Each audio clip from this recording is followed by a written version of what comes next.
Pikkusen tätä puhelinta, tää on A12.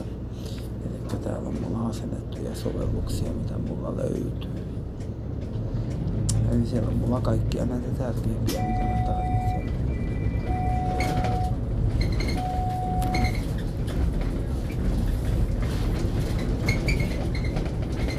Nyt linja-autossa eli voi olla vähän hälyisempi paikka tällä tiellä.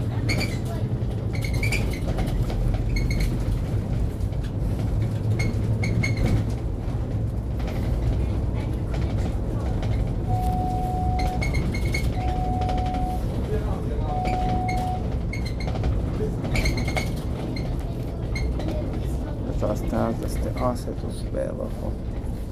Katsotaan, akkuakin on mukavasti jäljellä. Hyvä, niin koko päivän kestä. Katsotaan tuolta, että optimoi.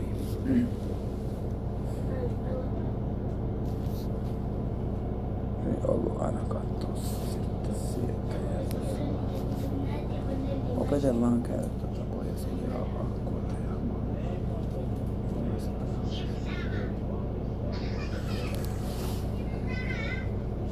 Lataus pysäytetty 15 minuuttia.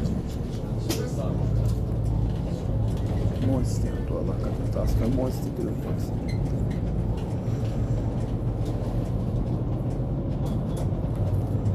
Se meni tyhjäksi sieltä.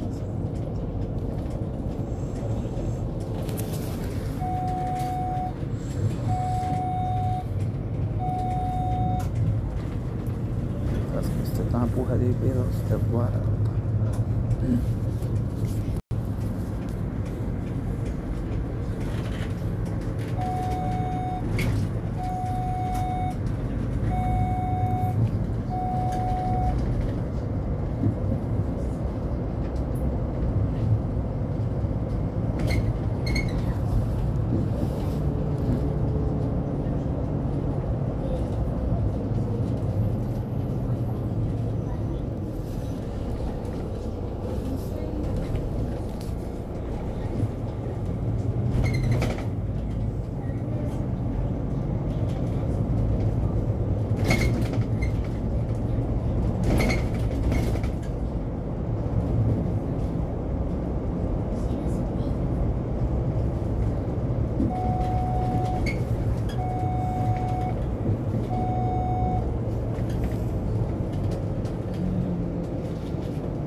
Elikkä tässä nyt näkyy listattuna ne applikaatiot, joita mä käytän.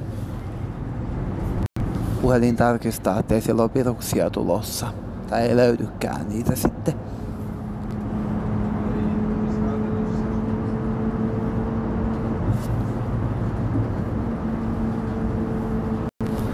Tuo Bloblast palikkapeli on älyttömän hyvä, siitä mä tykkään.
varuiksi virusten varalle.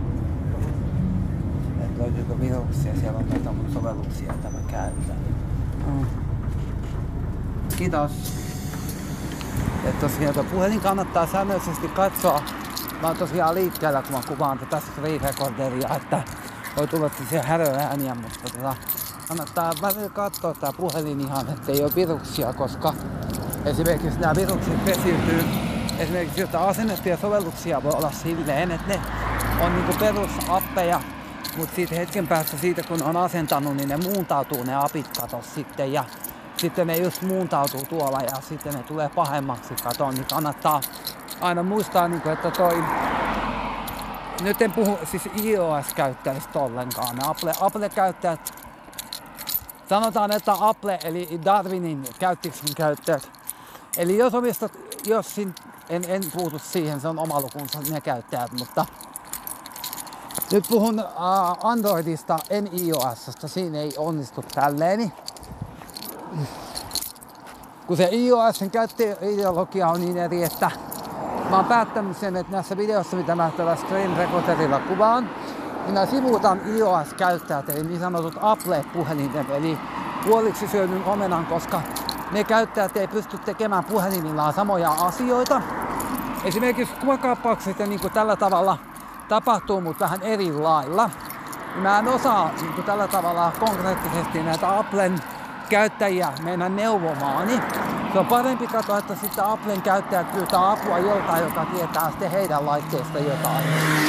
Joo, olin sanomassa, että virukset kannattaa aina niin kuin Android-puhelimilla tarkoitan, en iOSilla nyt, niin sitten, että kannattaa tarkistaa tuolta laitteen niin asetuksesta, jos on Samsungin puhelin tai Oppo tai sitten LG, niin kannattaa katsoa, että laitteessa ei ole viruksia, koska aika useasti ne pesiytyy tänne asennettuihin applikaatioihin.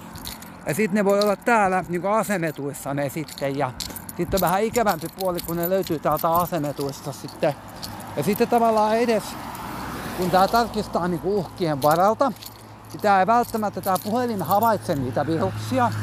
Et sit jos on naamioitunut sinne niin järjestelmäapplikaatioksi, niin välttämättä tämä puhelin ei sitä edes havaitse, että tämä on niinku virus, vaan se, että silloin tavallaan on ainut niinku ratkaisu on nollata koko laite, eli se käytännössä niinku tuhoaa sieltä kaikki.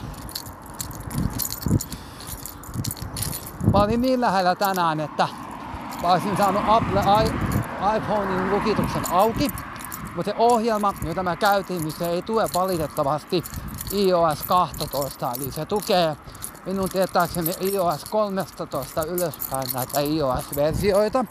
Eli se ei tukenut sitä iOS:ää, mikä mulla oli. Mä olisin siitä muuten saanut lukon auki, mutta se ei valitettavasti tue sitä iOS-versiota, joka mulla on. Eli mulla on se iOS 18 tuolla, Apple. Mulla on 2 iPhonea kotona. Toinen on se, missä on iOS 18 ja toinen, missä on iOS 15. Niin mun täytyy niistä yrittää saada se lukko auki. Niistä mä ehkä saankin vähän paremmalla niin kuin tuloksella, sanotaanko näin. Että no niin, uhkia ei havaittu, kiitos. Se on just näin, niin kato, sitten kun niitä uhkia ei ole, niin tavallaan sitten kun näissä Androideissa on se huono puoli, että ne uhkat pesiytyy kaikki sinne. Niin kuin just kun Play-kauppaan oli joku juttu, että Play-kaupasta oli näitä viruksia, niin se on totta, että ne tulee sieltä Play-kaupasta ne virukset, kato kun sinne, vaikka se Play-kauppa on kuinka, että se tarkistetaan se kauppapaikka, niin sinne kyllä valitettavasti niitä viruksia pääsee silti, että sinne päätyy silti niitä niin kuin vaikka onkin niin vaikka siellä kuinka tarkistaisi, niin niitä viruksia valitettavasti sinne pääsee, että se on kuitenkin näin, että niitä viruksia siellä on aina sitten. Nyt on tyhjennetty kaikki. Ja sitten täytyy näyttää se laitteen sydän täältä, eli tietoja puhelimesta. Käyttäjän Aki 12A. Se on Galaxy A12. Sitten mennään tänne. Ohjelmiston tiedot. Eli pääsee tälle. Kato, mulla on tämmönen kaunis meriaiheinen taustakuva. Android 13 versio. One UI Core versio 5.0. Ja täällä on sitten akun tiedot, eli laturissa akun varasto on 55 ja akku on 500 mAh, eli ihan hyvä. Mutta tässä oli nyt koko kuvaus tällä erää, niin nyt te vähän näitte, että mitä sovelluksia mä tässä ennen Appleen siirtymistä käytän ja sitten, että mitä, niin tässä oli tämän kaikki, moi moi!